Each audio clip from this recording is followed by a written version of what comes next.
बिहार की प्रशासनिक व्यवस्था में सुपर कॉप के रूप में चर्चित पूर्व आईपीएस शिवदीप लांडे ने अपने राजनीतिक आगाज धमाकेदार तरीके से कर दिया है।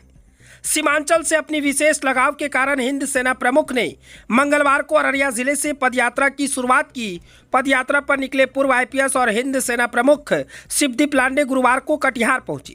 जिले में आयोजित कई कार्यक्रमों की शुरुआत सालमारी के आयोजित सदस्यता अभियान के साथ किया। आरडीएस कॉलेज बोर्ड के पास भीमराव अंबेडकर की प्रतिमा पर माल्यार्पण कर दर्जनों युवाओं के साथ पदयात्रा करते हुए पूर्व आईजी शिवदीप लांडे मस्जिद चौक तक पहुंचे, जहां राष्ट्रपिता महात्मा गांधी के मूर्ति पर भी माल्यार्पण किया। उसके बाद आजमनगर और शहीद चौक कटिहार तक पदयात्रा करते हुए जनसंपर्क किया। इस दौरे का उद्देश्य स्थानीय लोगों से सीधा संवाद, उनकी समस्याओं को जानना और जमीनी हकीकत से रूबरू होना। अपने संबोधन में शिवदीप लांडे ने कहा कि हम आगामी विधानसभा चुनाव में तमाम 243 सीटों पर मजबूती से चुनाव लड़ेंगे। हम अच्छे युवाओं को राजनीति में लाना चाहते हैं, बिहार को बदलना चाहते हैं। भले मेरा जन्म बिहार में नहीं हुआ हूँ, लेकिन बिहार हमेशा मेरे लिए कर्मभूमि रही है। उन्होंने कहा कि हिंद सेना राष्ट्रवाद, सेवा और समर्पण के सिद्धांतों पर कार्य करेगी। बिहार की सेवा और विकास ही हमारा प्रथम और आखिरी लक्ष्य है। साफ तौर से आपको बता दें कि बिहार में इसी साल नवंबर-अक्टूबर माह में विधानसभा चुनाव होना है। इस चुनाव को लेकर तमाम पार्टी के लोग अलग अलग तरीके से, अलग अलग अंदाज से अब जनता के बीच पहुंच रहे हैं। कहीं चुनाव रैली हो रही है तो कहीं चुनाव से संबंधित जनता के बीच पहुंचकर वादे किए जा रहे हैं।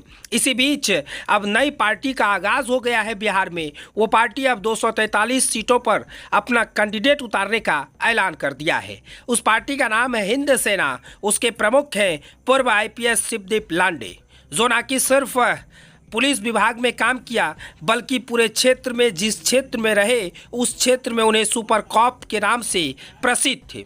उसी सुपर कॉप का दौरा अब सीमांचल में है। सीमांचल के कटिहार पहुंचे और कटिहार में उन्होंने साफ तौर से लोगों को संबोधित करते हुए कह दिया कि 243 सीटों पर चुनाव लड़ेंगे और हम बिहार बदलने आए हैं।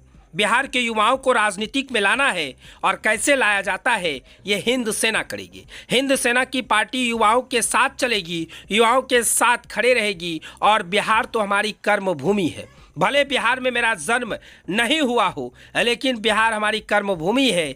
बिहार हमेशा मेरे लिए कुछ न कुछ नया सिखाया है। उन्होंने कहा कि हिंद सेना राष्ट्रवाद, सेवा और समर्पण के सिद्धांतों पर कार्य करेगी। बिहार की सेवा और विकास ही हमारा प्रथम और आखिरी लक्ष्य है। यानी साफ तौर से कहे तो शिवदीप लांडे के ऐलान के बाद कई राजनीतिक दलों में हलचल मच गई है। राजनीतिक दल टेंशन हो गए हैं और शिवदीप लांडे ने तो साफ तौर से अगर कहे तो मीडिया से बातचीत के दौरान भी किसी भी पार्टी और किसी भी नेता के खिलाफ नहीं बोलते हैं। उनका सिर्फ मकसद है कि राष्ट्र के और बिहार के युवाओं को कैसे आगे बढ़ाना है, बिहार के युवाओं को राजनीतिक में कैसे लाना है, उस पर हम काम कर रहे हैं। और हिंद सेना का सिर्फ मकसद है कि बिहार के युवाओं को राजनीतिक में लाना है। 243 सीटों पर बिहार के युवा खड़ा होंगे और हमें पूरे मजबूती से चुनाव लड़ना है। उन्होंने साफ तौर से कहा कि भले ही मेरा जन्म बिहार में नहीं हुआ हो, लेकिन बिहार हमारी कर्मभूमि है और बिहार से हमने बहुत कुछ सीखा है। इसलिए बिहार के युवाओं को आगे करने के लिए हमने हिंद सेना पार्टी के नाम से लॉन्च किया है और ये पार्टी लगातार अब युवाओं के लिए काम करेगी। यानी साफ तौर से कहें तो शिवदीप लांडे ने साफ तौर से कटिहार में बड़ा ऐलान कर दिया है। कटिहार पहुंचने के साथ ही उन्होंने लोगों से संबोधित करते हुए कहा कि 243 सीटों पर हिंद सेना चुनाव लड़ेगी और जिसमें से बिहार के युवा शामिल होंगे। युवाओं को राजनीतिक में लाना ही हमारा लक्ष्य है। बिहार कैसे आगे बढ़े, इसके लिए भी हमारी लक्ष्य।